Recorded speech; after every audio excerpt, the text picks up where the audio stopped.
Mense leef soos in Noag se tyd, geen Bybel lees of bid soos vroeër tyd. So baie mense leef ver van God, terwyl die wedergeborenes wag op God. En skielik, in 'n oomblik, gebeur die hemelse belofte. 'n Bassein sal hardop klink, die koning kom vir sy bruid. Wanneer die bassein klink en Jesus ons kom haal, sal God se kinders opstyg om hom in die lug te ontmoet.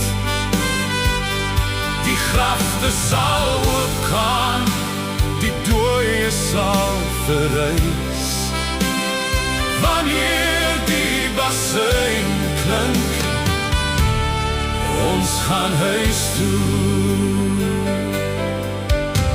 Die wêreld is so boos, oorlog, pandemies en rampe. Dit raak al donkerder om ons, ons staan soms alleen in die lewe. Maar in 'n oogwink is ons weg, want Jesus het sy kinders kom haal.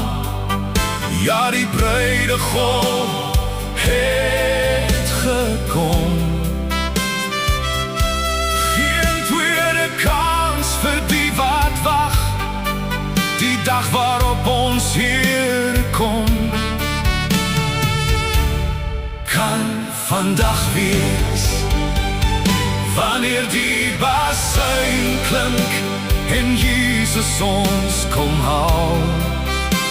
Sal God se kinders opstyg om hom in die lug te ontmoet.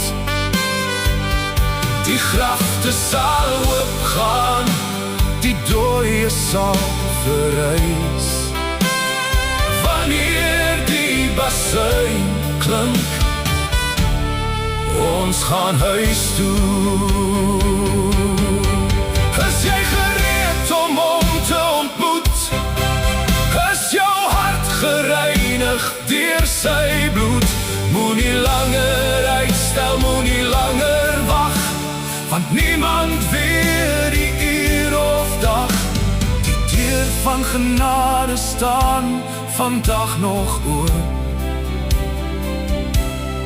Kom na Jesus, kom